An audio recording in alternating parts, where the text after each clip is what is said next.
Good afternoon, everyone. Thank you for joining us for today's Lunch and Learn.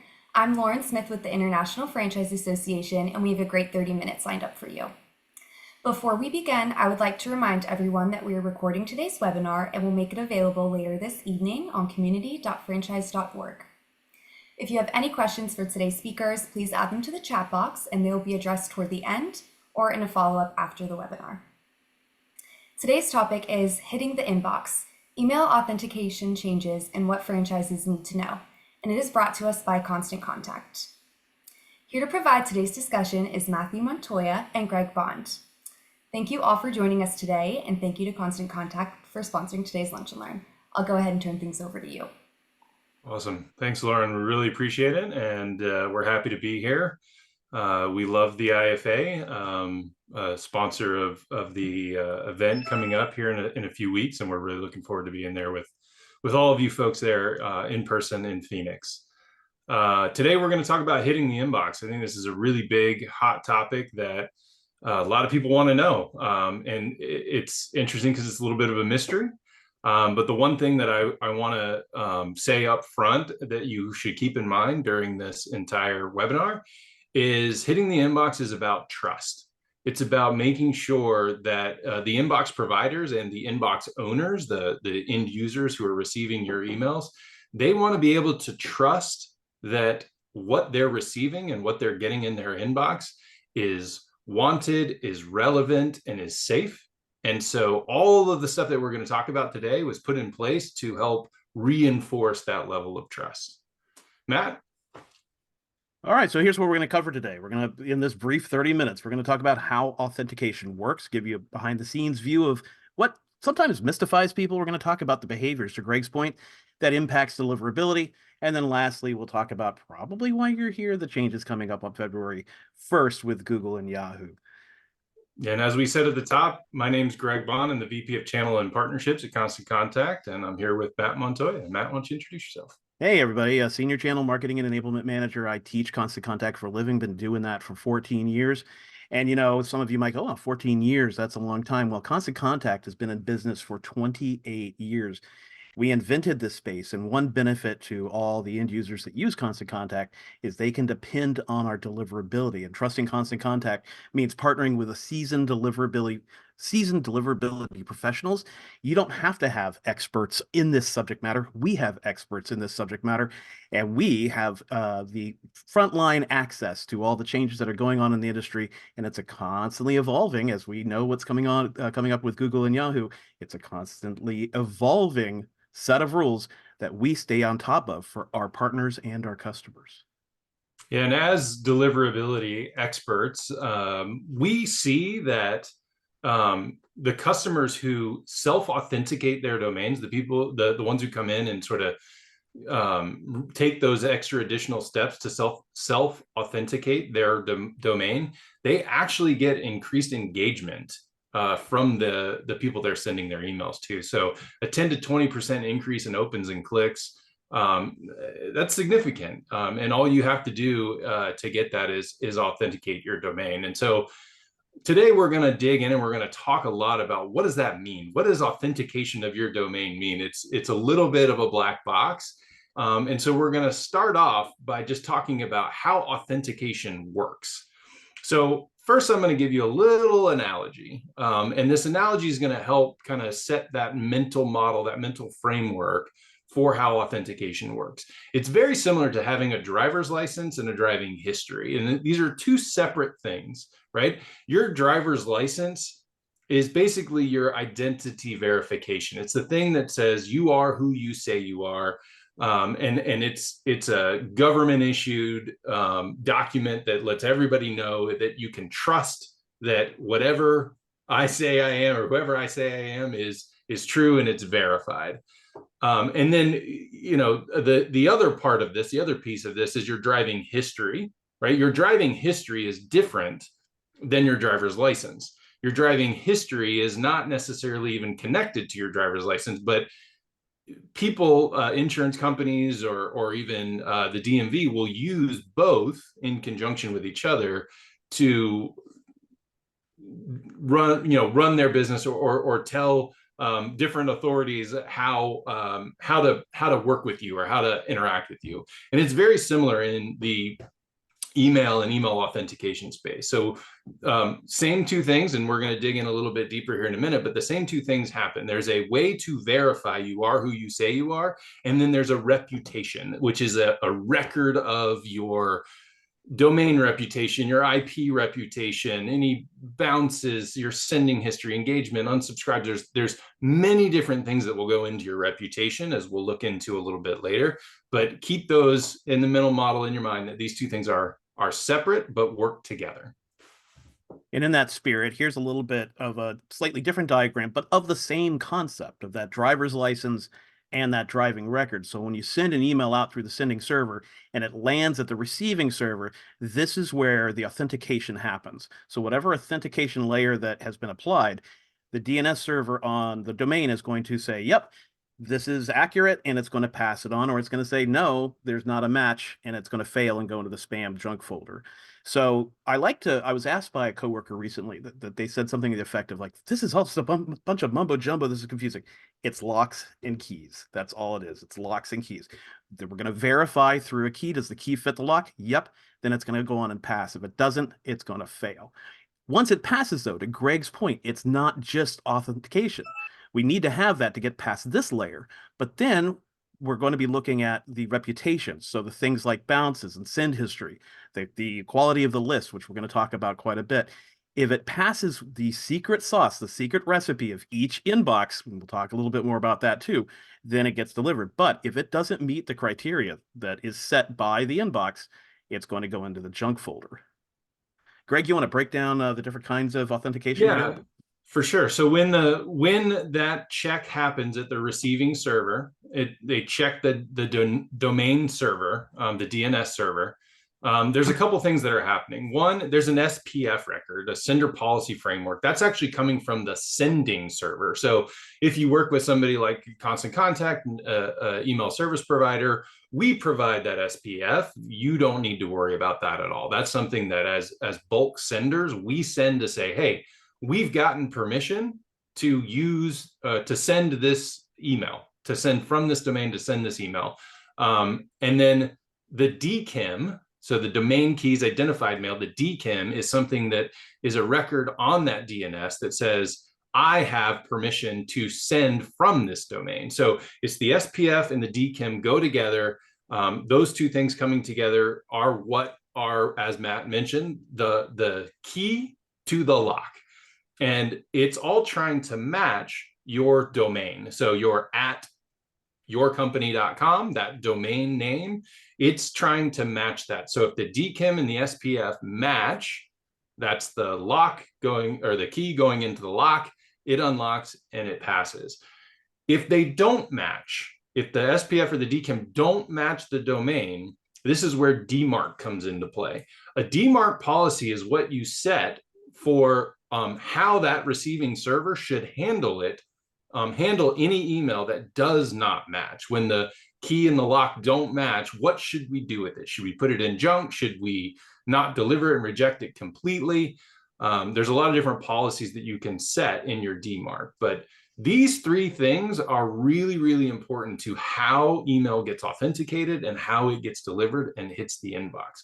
Without these things, it's a little bit of a crapshoot. And going back to what I said at the top, this is about trust, right? These are the ways that the receiving server, the companies that receive the email that we send to them, those inbox providers, this is how they can trust that this came from a reputable source and that the person sending this has permission to use this domain. And here's what I'm going to do with it when it doesn't match, right? So really important here to make sure that these are sort of the industry standards that help us establish trust in email sending. I want to hit one more thing though too. There's another framework that's being used called BIMI. BIMI is a little bit newer and it's not required by any means, but for brands, highly recommend you look into BIMI. You need a verified mark certificate that just basically tells these companies that you have the permission to use your trademark.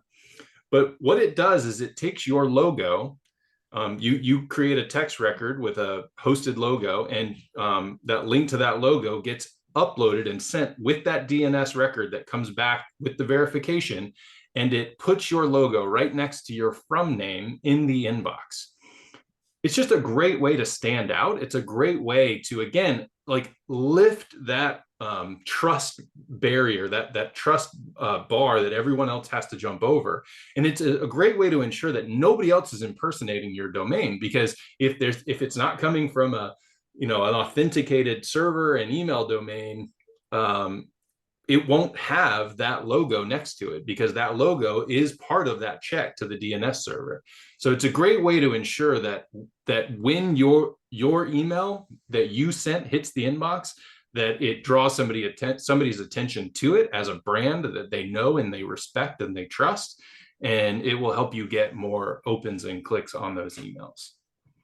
And one thing to make clear, there is a cost associated with this, correct, Greg? And also Constant Contact doesn't provide this service, right? Right. We don't provide it, but we enable it, because it's the same as if you turn this on your own. And again, that verified mark certificate is the thing that you are going to have to go get on your own. And you're going to have to upload a text record into your DNS server. But we enable the ability for when we send an email, it will pull in that record and put it in the inbox. But like it doesn't necessarily have to anything to do with Constant Contact and anything that we're doing. We just allow it to pass through. So now let's talk a little bit about how the sender's behavior affects deliverability. This is all about the inbox and the behavior that happens in the inbox, and also all about the franchisees or the franchise and how you're constructing emails and how you're producing and procuring email marketing lists. So as I mentioned before, the challenge is that each inbox, each ISP has a special recipe, and it's proprietary. They don't share it with us. It's all kind of a bit of the Wild West. Some look at and weigh some items more than the other. The challenge is the big guys like Gmail, Yahoo, Outlook, AOL.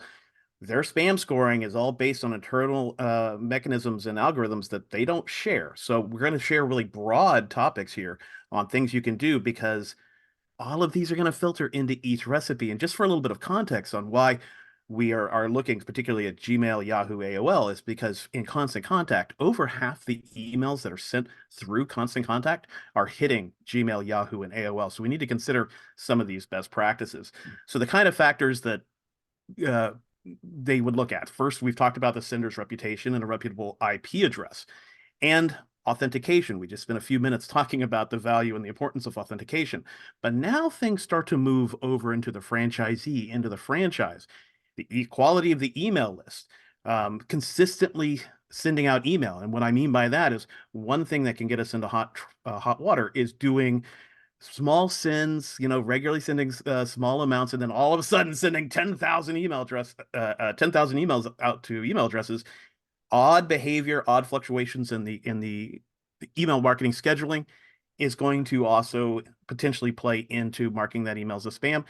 And we really want to have high quality and relevant content. And when I'm often asked by franchisees, what's the secret sauce in terms of email success? It's relevancy. We need to make sure that that content is relevant. Greg, you want to talk a little bit more about list quality and list management? Absolutely. I mean, I think this is one of the biggest ways that you as a franchisor and working with your franchisees can really impact your deliverability in a real way. You've got to be able to manage your list and your list quality. Look, people's preferences change over time, right? They may have signed up for your list. They may have bought a product from you years ago or a service from you years ago, but they don't even live in the area anymore. Or they don't, their kids have grown up and they don't need that kind of product. I mean, there's many different ways in which somebody's preferences can change, and you need to make sure, one, you originally had their permission to send an email to them. And then two, you maintain that permission over time. You want to be able to offer them ways to get off a list. And we'll talk about this in a minute of what are the main factors that you should be looking at as positive and negative to this, but making sure that people want to receive your email and that your email that they're receiving is relevant to them. You want to keep track of your spam complaint rate. if you're continually sending email and getting your spam complaint rate is going up, that means you're sending to people who don't want your email, and they hopefully have asked to unsubscribe previously. And if you didn't listen, they're going to mark it as spam. There are some people who just mark it immediately as spam, but they mark it as spam because they didn't expect to receive it and they don't want it. So be very, very careful with the list that you create, because those spam complaints are going to get you in trouble, and it's going to hurt your sender reputation. That is, the driving history part of deliverability. Hard bounces. Emails bounce for a lot of different reasons. People leave companies, they change their email addresses. Go clean those up. Make sure you have a consistent process for going in and cleaning up when you send an email. If a hard bounce happens, go take those out, take them off your list, get them out of there so that you don't send to them again. And then there's spam traps. Spam traps, we could do an entire webinar on spam traps, but companies oftentimes will create email addresses that nobody actually has in the company.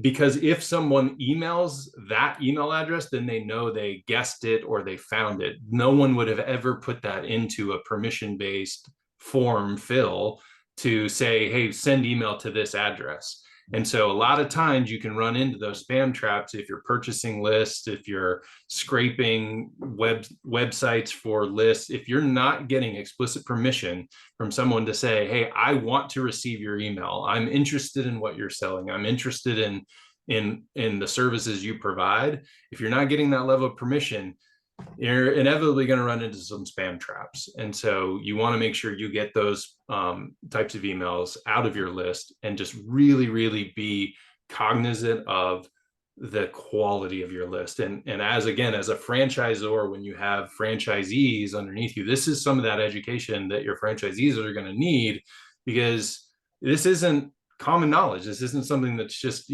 out there that everyone knows. Everyone thinks, oh, I can just send a bunch of emails out. But what you don't realize is you're hurting your sender reputation. And especially if they're sending from your authenticated domain, it's going to hurt your domain reputation, and it's going to hurt your entire business's ability to hit the inbox.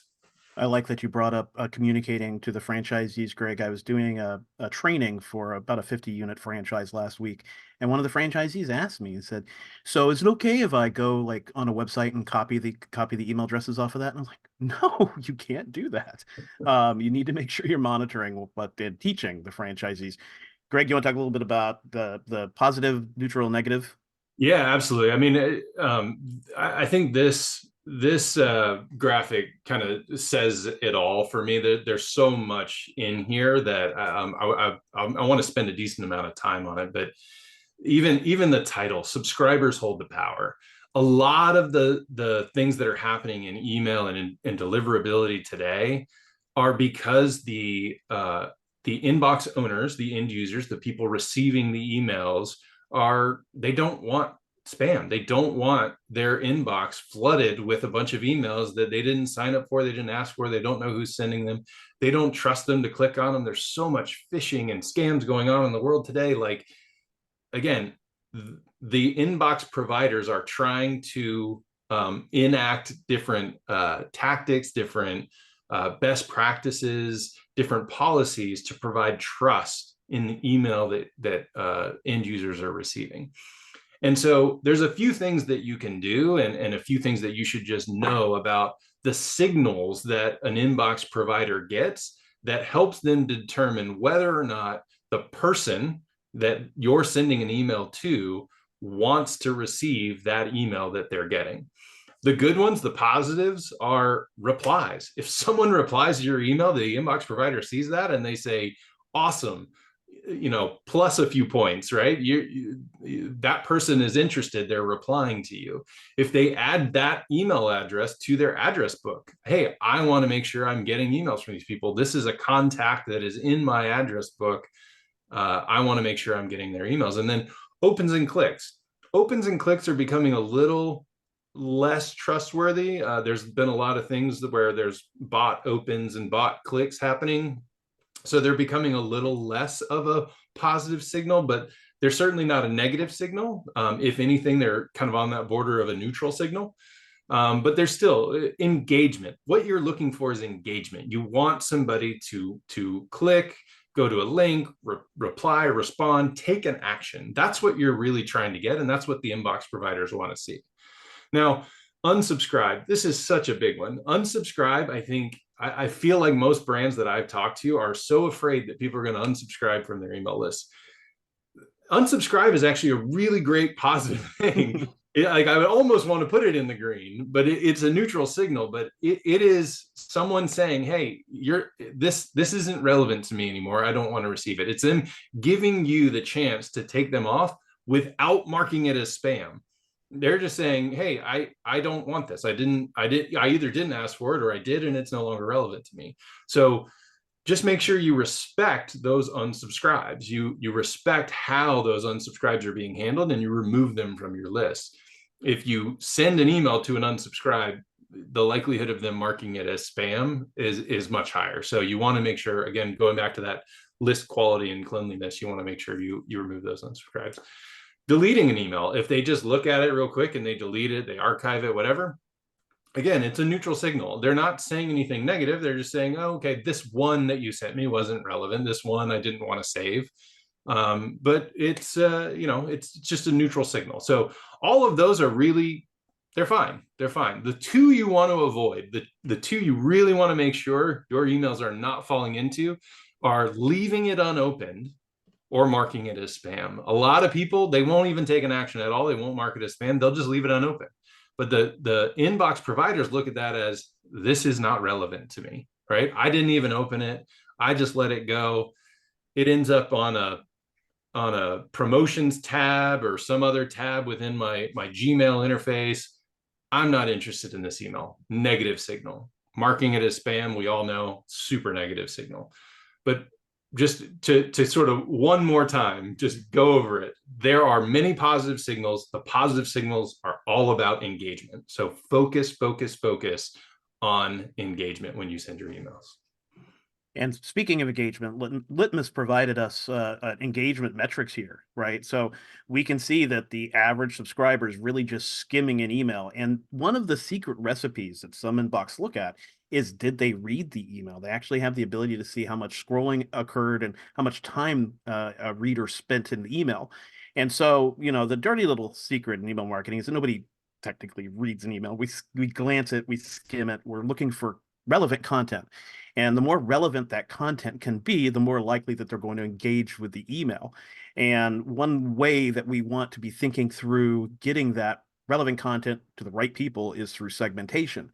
The better we segment a contact list, the more likely we're going to get not just readership, but then, of course, the action, the call to action acted upon that we ultimately want, so that people can book or schedule or visit or do whatever it is that the franchisee and the franchise are trying to get people to do. But to Greg's point, we also we need the email opened, right? We don't want it to just sit there. And one way that we need to make sure that we are getting that mind share from the subscriber and making sure that the content is relevant is to know what drives the open. So statistically, the subject line length doesn't really matter. The subject line technically doesn't matter. It's all about the sender's name. You can see this example. We got some emails coming from what seems to be clear brands, especially something like Starbucks and TED Talk, right? But Tim Wade, if this is a business and it's coming from Tim Wade, who's Tim Wade? Right? I'm going to immediately ignore that email, and now that's causing a negative impact to my reputation. So we need to make sure that the pieces that are seen in the inbox all work in concert together. So we want to make sure that we have that recognizable from name. Generally, that is going to be the franchisee location, right? Then the subject line is going to support the from name, because what people don't do when they open their inbox, never met anybody that does, is read subject line to subject line to subject line. They're looking at who sent this to me, who sent this to me, who sent this to me. The deeper the relationship and the deeper the kind of relevant content that has been provided, the more likely their eye is going to then migrate to the subject line. The subject line gives context to what the sender, the recognizable sender, is sending. And then we also need to make sure that we're conscious of the pre-header text.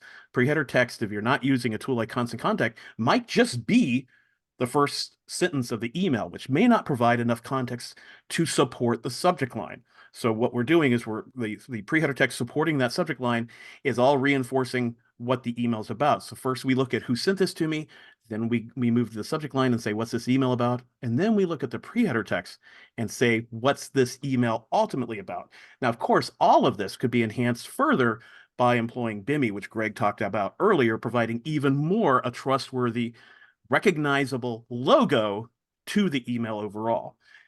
But we have got a pretty exciting week this week.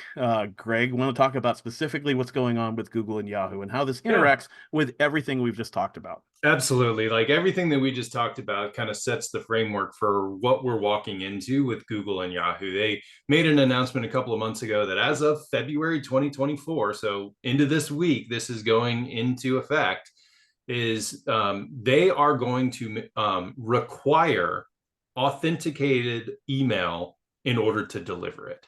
This is a big change, but it's not unheard of. It's not crazy. All they're trying to do is bring back that trust in email. And Google and Yahoo all they're doing is enforcing best practices that have been around for years. I mean, Constant Contact as a brand, we've been talking about these for years, but it's never been enforced to this degree or to this level by two of the biggest email providers, email inbox providers out there in the world. And this impacts all senders across the entire internet. Could be nonprofits outside the US. I mean, every single business in the world is going to have to follow this type of this email authentication framework that Google and Yahoo are requiring now. And there's a lot of other email providers out there that or inbox providers and enterprise filters for email that have already been doing this. Office 365 has been doing it for a lot of years. Enterprise filters and firewalls have been catching these types of disconnect between the domain and the key for years, and they've had a DMARC policy to handle it. But as of the end of this week, you need to make sure that your emails, your domains that you're sending from, no matter what tool you're using, are authenticated. So what are we doing at Constant Contact to help our customers deal with this? One, we allow you to self-authenticate your domain. Again, we've been doing this for a very long time. This is nothing new, but we allow you to self-authenticate, take your domain name, connect it with our SPF and your DKIM. We allow you to authenticate through us. Now, there's one additional thing that we have for partners of Constant Contact. We have a parent-child relationship for franchises and franchisors that allows you to set a domain authentication at the parent level, the franchisor level, and it will flow down to all of your child accounts so that you only have to authenticate the domain once, and everyone connected to you underneath your parent-child relationship will inherit that authentication. So really cool tool there, so you don't have to do it at every single location.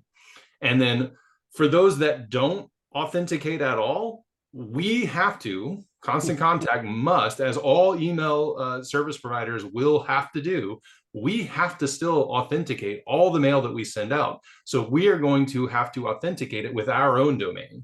So if you don't authenticate and you're on Constant Contact, we will change your domain that we send from to a Constant Contact domain that we can authenticate, or it won't get delivered. So again, check with your email service provider. If you're not using Constant Contact, make sure they're doing something like this, but this is how Constant Contact is going to handle it. Lastly, our advice for all of you franchisors out there, we wanted to pull together kind of the top 6 things that we're saying, do this, right? So one, manage your list.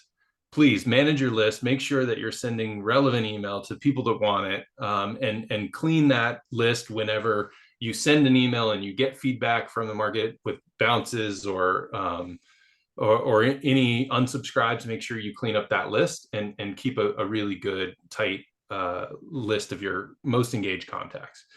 Enable easy unsubscribes. This is part of the new framework that has come out with Google and Yahoo. They allow for that easy unsubscribe that's going to be in the very top part of the email. Instead of burying it deep at the bottom, they want it right there at the top do that. It's okay. Unsubscribes are a neutral thing. It's an indication that someone no longer wants to receive your email and they're giving you a heads up now. So allow for that, enable that on your emails. Please send from an authenticated domain. Get your domain, get all of your franchisees sending from an authenticated domain that is your domain. Make sure that that's authenticated or you're not going to be able to hit the inbox very well. Make sure you construct your emails with a focus on engagement. You're asking a call to action. There's something to do. There's a click. There's a reply here. Some way to get them to take an action on that email. You also want to just make sure that your brand is associated with value. Email deliverability is all about value. If I'm sending you something of value, if I'm giving you advice, if I'm asking you to click or take an action and there's value at the end of that, you will have much better deliverability. And again, with that BIMI, putting your logo right next to it and associating with value, that's what you want. And then ask for help when you need it. If you need to work with Constant Contact, as deliverability experts for years, we're happy to have conversations with anyone about their deliverability and how we can improve that. But please reach out and ask for help when you need it. And speaking of asking for help, as Greg mentioned, Constant Contact has a partner program, and we offer this partner program to franchises to give you the flexibility where you want it and control where you need it. So we talked a little bit earlier about making sure that we pass on information down to the franchisees, best practices, things of that nature. That's what our partner program exists to do. But it also gives franchises the ability to control the brand through a variety of different unique infrastructures to our franchise partner program. You can learn more about that. You can also meet Greg in person, ask questions about deliverability and our partner program. He's going to be at booth 1146 in Phoenix. But if you're interested in learning a little bit more about our franchise program and how it can help you and help your franchise, pull out the phone, scan that QR code, or visit that bit.ly you see at the top. And ideally, you'll do that and also meet Greg and ask questions in Phoenix in a few weeks. But with that, I want to thank you very much for joining us. Thank you so much, Greg, for your expertise. Happy to help. And Lauren, we'll throw it back to you. Thank you. Thank you so much, Matthew and Greg. This was excellent content. We really do appreciate it. Again, this webinar was recorded and along with the presentation deck will appear on our website early this evening. You'll be able to find that at community.franchise.org. Thank you very much again to Matthew, Greg, and the Constant Contact team. And again, thank you to everyone for tuning in. We hope to see you in a few weeks in Phoenix for our annual convention. Make sure to register if you haven't done so already. You can do that over at franchise.org. We hope you have a great rest of your day and stay safe and healthy. Bye.